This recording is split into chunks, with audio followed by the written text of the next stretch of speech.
Hey, what's up, kids? Mr. Brotherton here, and I am going to be talking to you about ecology. All right, here we go. All right, so the first thing we talked about in class was if you were looking for aliens on another planet, what types of things would you be looking for? You guys said water, or maybe movement, or all these different things, habitats. Okay, so before we can dive into what makes life life, we have to kind of talk about what biologists are studying in the specific study of ecology. All right, so ecology is about relationships between two organisms or between an organism and its environment. It becomes necessary that we need to understand what separates an organism. So what makes me, Mr. Brotherton, or you who's watching this video different from this air that surrounds us. So when I asked you what types of things would we look for on a planet to see if there might be life there, and you said water and all these different things that life needs, then I asked you, well, what actually defines life? So these are the 6 things that define life. The first one is that it has to be made of cells. All right, so a cell is basically a way of organizing chemistry. All right, because all we are kind of like weird collections of chemistry happening in a bag of watery soup. Okay, that's all you are in one sense. Um, so you're made of cells. So a cell separates basically the inside from the outside. It's a collection of molecules. All right, right here we're looking at a plant. So this little collection of molecules right here on the outside, that cell membrane, is what's going to separate all this cool stuff in here from all of this stuff out here. All right. So you can either be unicellular, like this bacteria guy here, or you can be multicellular, more like this thing here, or more like this plant cell here. But it's all still life because it's made of cells. The next really important thing is you need to have some type of genetic material. So transmitting information is one of the most important pieces in all of biology. One of the best pieces of information we have in the repertoire of life is DNA or RNA. So these are the instructions for making proteins. This is what makes me and you different. This is what makes you different from your dog, from your cat, from a bird, from a dinosaur, all right? Because there's different genetic material that's coding for different instructions. The next thing, you need to be able to grow and reproduce, all right? So you need to be able to uh, change, all right? Move some molecules around. That's what growth is really taking things from outside of a cell and kind of rearranging them and using them to do things, all right, and get bigger and having cells split and divide. So if you look here, this is a bird egg. All right, an egg is actually just one single cell, and then it slowly divides and divides and divides, and you build a bird inside. All right, so that's growth, reproduction. You need to be able to transmit the biological information that is DNA. All right, reproduction can either be sexual, so mating between two organisms, that's when their DNA comes together and kind of makes a new creature, or it can be asexual, so that would be making a clone of yourself. All right, so really good evolutionary strategy is sexual reproduction because it increases genetic diversity because you're recombining genes. Asexual reproduction is much, much simpler, but you are decreasing diversity. The fourth thing that makes life life is you need the ability to respond to outside stimuli, or to basically, this means maintaining homeostasis. So making sure that things outside aren't able to affect what's happening inside, or if they are, being able to change what's happening in response to that. So a stimulus is kind of like the cause, the response is the effect. So like a sunflower responds to sunlight. Here's my cat responding to me right now talking. All right, so you need to be able to respond to the outside environment. So a sunflower will change in response to where the sun is and move so that way it can maximize photosynthesis. All right, the next thing is the ability to adapt to the environment. So this is about evolution. So a lot of times people get responding to the environment and adapting to the environment confused. Responding to the environment happens at the level of the individual, so one organism. Adapting to the environment is about the species, all right? It's about the population. So populations change over time, and those who are better adapted tend to live longer and reproduce more offspring. All right. So your basic genetic characteristics don't really change throughout your life, but over time, the whole entire organism, the species, will change as we transmit different genetic material. All right. So natural selection, that's what we're really talking about, causes populations to evolve and change in order to be better adapted to be able to survive in their environments. And our last one here, you need to have a metabolism. That basically means you need to take in energy from outside of your body, from outside of your cells, use that energy to rearrange different molecules to make things that are helpful for you, and then you get rid of everything that you don't need. All right. So metabolism is a fancy way of saying that it's basically the sum of all the complex chemical things that are happening in your body. That's what metabolism is. All right. Here's a happy little song to remember these.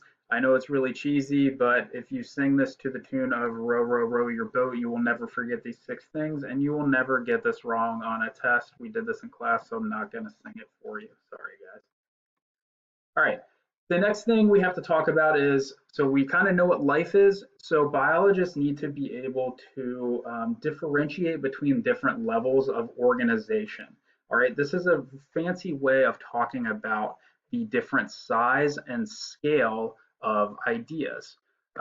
It kind of seems abstract, but it's really not. So I always call this the ability to zoom in and out. So like a cell is really small. An atom is even smaller than that. So you need to be able to think, use your brain to kind of zoom in and out to think about these different things at different scales.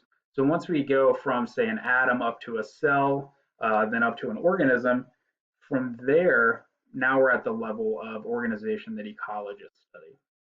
So the smallest level of organization in ecology is going to be the organism. All right, just an individual, me, you, that cat that was in my video a second ago. All right, so one deer. A population is all the individuals that are hanging out together in the same area. So in this example, it would be all of these deer together in a field. The next one would be a community. So it goes organism, population, then a community. So this is different species all living together in the same area. That's what a community is. So if we looked at that last picture, there could have been birds, plants, insects, squirrels, all of those things hanging out together would be a community. Next, we have an ecosystem. So it's basically the same size. This is a more conceptual difference, right? It's the same size as the community, but now we're also taking into account things that aren't alive. So a community here is about all of the life in an area, and an ecosystem also includes things that aren't alive. So we're talking about the water, we're talking about the rocks, we're talking about the atmosphere, we're talking about the amount of sunlight. All of that is an ecosystem, right? So this is just biotic factors, all right? So things that have those 6 characteristics of life. And this is things that include also things that are not alive. All right.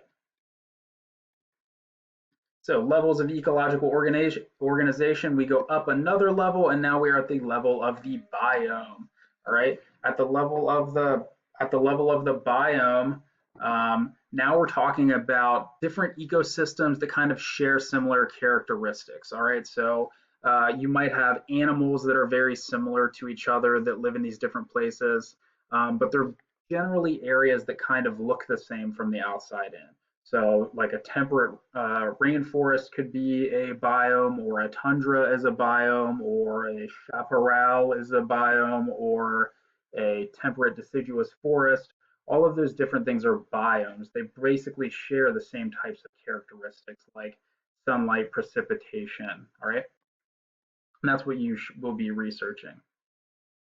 The next thing up from there is the biosphere. All right, this is our entire planet, is the biosphere. So it's just all of the biotic and abiotic factors on our planet. So that's the sum total of everything.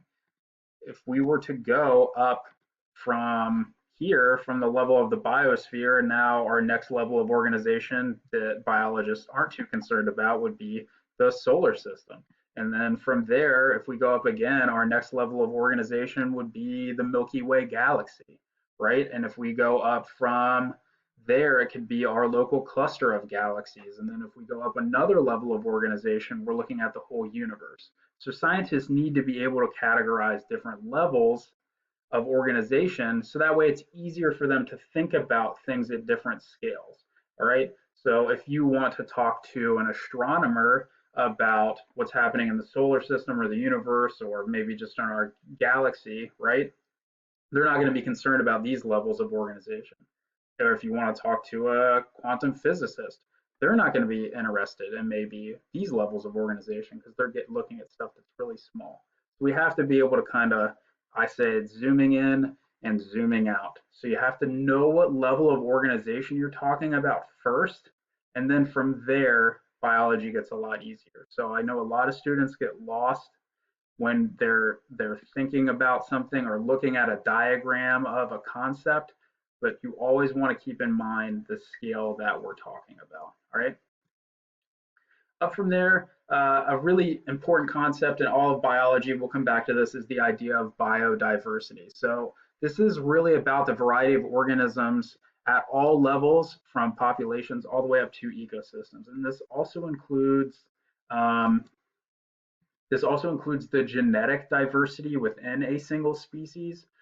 So like I said, asexual reproduction, those species aren't going to have a lot of biodiversity because they're going to be very similar to each other because they're clones. Um, Whereas a more healthy or maybe more resilient population is going to have higher biodiversity, the more different um, genetic combinations there are, okay? So over time, biodiversity has increased. If we were to look way back in time, hop in a time machine and go all the way back to the first life on Earth, it was all very, very similar. But as new habitats opened up, as natural selection was working on all of these different organisms reproducing, now we have incredibly, incredibly beautiful, complex, and diverse life on Earth. All right. So how do we classify all the different things on Earth? We do that through a fancy thing called taxonomy. Came up by this guy. It was, sorry, made up by this guy, Carl Linnaeus. So we organize all of these things into domain, kingdom, phylum. So domain is the biggest category, and these are getting smaller as they go down. Kingdom, phylum, class, order, family, and genus, and finally species. So you guys probably know this. We call this the binomial nomenclature. So genus and species, you probably know it for humans. Our genus is Homo, our species is Sapiens. All right, for a chimpanzee, its genus is Pan and its species is Troglodytes. For a very closely related animal to the chimpanzee, our next closest relative, the bonobo. So their name is Pan because that's their genus. It's very similar to a chimpanzee, but their species, instead of being Troglodytes, is Paniscus. So Pan paniscus would be a bonobo, Pan Troglodytes would be a chimpanzee, Homo sapiens would be a human. All right, the way I remember this is through a helpful little mnemonic. Okay, so domain, kingdom, phylum, class, order, family, genus, species is hard to remember. How I remember it is drunken, kangaroos, punch, children, on, family, game, shows. So that's how I remember it. Drunken, kangaroos, punch, children, on, family, game, shows.